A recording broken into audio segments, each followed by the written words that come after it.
The ability to be hyper-focused over longer periods of time probably is one of the most underappreciated and yet most powerful things and skills you can acquire in this day and age. Just because so many people are struggling with short attention spans, and you can really differentiate yourself by being able to focus over longer periods of time, something that most people out there kind of have forgotten, right? So in this video, I really want to talk about how to improve your focus by checking off the boxes of the three main pillars you really need to be able to focus. Ingredient number one is all about eliminating distractions. Pretty straightforward, right? You can be the most focused person in the world if you are distracted all the time. If someone is kind of interrupting you, it will be very difficult for you to focus, just because these distractions are so demanding and so loud in a sense that it will be very difficult to ignore them in a way.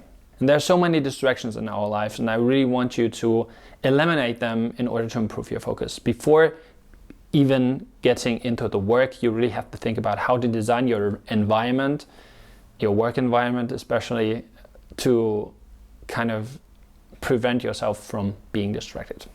One thing that you should really do is switch off your phone. Very easy thing, but yet something most people kind of neglect when they're working. I'm guilty of this, certainly, and I've implemented this over the last few months more and more into my working life. Just when I start out working, the first thing I do is switch off my phone, put it somewhere in my backpack, put the backpack somewhere across the room so that I don't have access to it, because otherwise I will reach for the phone every now and then, every couple of minutes, more often than I want to, and I'll get distracted by it. You also really want to make sure that you are not interrupted, or not interrupted as much, especially when you're doing work that requires a lot of focus, the so-called deep work, as Cal Newport has coined it. Whenever you are working on something that requires you to focus really hardly, make sure that you are not interrupted by your colleagues, by your phone, by emails, for example. Switch all of that off as much as you can, and let your colleagues know that you are not available at the moment, just because every interruption is costing you a lot of time and energy. One thing that also can help is creating an environment that is supportive of your focus. I, for example, don't like to work in a cluttered environment at all. My table usually is really clean, because every item that is on my table seems to kind of shout and ask for my attention, even if it's nothing special really. And that is true for my whole office. When my office is cluttered, I feel like I have great difficulty to focus. And it's true for my home as well. If I come home and my home is messy and I want to be productive in any sense, it's kind of more difficult to focus when you are like, oh, I have to clean the kitchen, and I have to wash the dishes, and I have to clean the living room, whatever. There's so many things you can do to distract yourself, and they are kind of lingering in the back of your mind. You really want to avoid that. And there are many other distractions you can think of. It's a very individual thing. If there are things in your life that are keeping you from being focused, you really want to eliminate them. All right, so pill number two is all about setting the stage.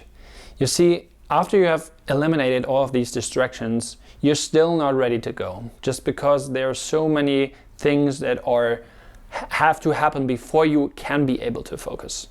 Now, you do these things in one or the other way already, but if you really want to develop hyperfocus, you really want to lock that in to make it happen. So the first thing that has to happen is that you have to be clear about what it is you actually want to focus on. So you really want to know the task in front of you, and you have to break it down into smaller steps in order to understand what you're working on right now. Because if you're having an arbitrary goal in your mind, like, I sit down to write a book right now, that's something that has no beginning and end. You don't know what to focus on. there really, right? Where do you begin writing a book? That's not a task you can understand, your brain can kind of grasp. You really have to break it down into smaller steps, like in the working on a book example, you set out to write a page or two. You set out to develop a character, for example. Or like making these YouTube videos for me. I certainly made the mistake in the past to set out and say, oh, I'm making a YouTube video right now, but that's not how you do it. You first think about an idea and about a thumbnail and a title, and you think about the script. You know, you have to break this bigger task down to be able to focus on one piece of it, because you cannot do that all of it at once, right? And that is one of the most important things you have to take from this video. There is no point in trying to multitask and switching tasks all the time. Whatever it is you want to do, if it is homework at school or work in whatever your working place is, never ever try to do many different things at once, because your focus will jump around and that will cost you a lot of energy and time. So don't multitask, right? That's another way of setting the stage. Focus on one task, finish that one, and then jump onto the other. And then there are many other things you can do to set the stage. One thing that is really important, for example, is that you have to make sure that you're healthy and that you are sleeping enough, for example, because if you don't get enough sleep, it will be very difficult to focus. You probably know that. Being tired is the biggest antidote to focus, really. So really try to make sure that this is locked in. If you are unhealthy, if you are in pain, it will be very, very difficult to focus, right? So this is all part of setting the stage, making sure that you're ready to focus.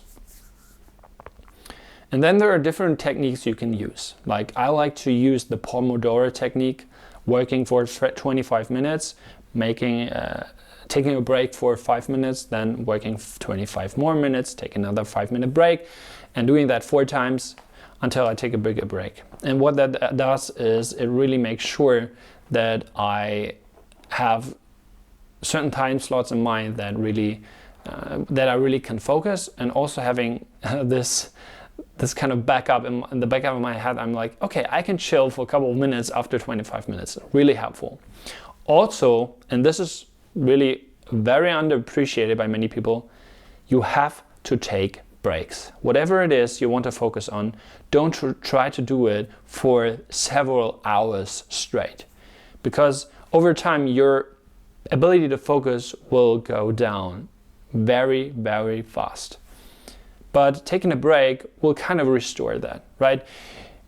After like 25 minutes, your ability to focus will kind of go down, but when you take a break, it will get back up, and you'll be about the same where you were at the beginning of the first slot. Really make a point of taking breaks. If you don't take breaks, you will not be able to focus. Pillar number 3 is all about strengthening the muscle. You see, the ability to focus is a skill. The more you use it, the better you'll get at it. So if you really want to improve your focus, you have to put in the practice, the work, the effort. You have to challenge yourself on a daily basis in order for it to grow. Like giving your prefrontal cortex a nice little workout, in a sense. Just like growing muscles, you can kind of increase your willpower and your focus, which will help with the whole thing. If you don't have this ability, if your ability of focusing is really small, it will be really difficult.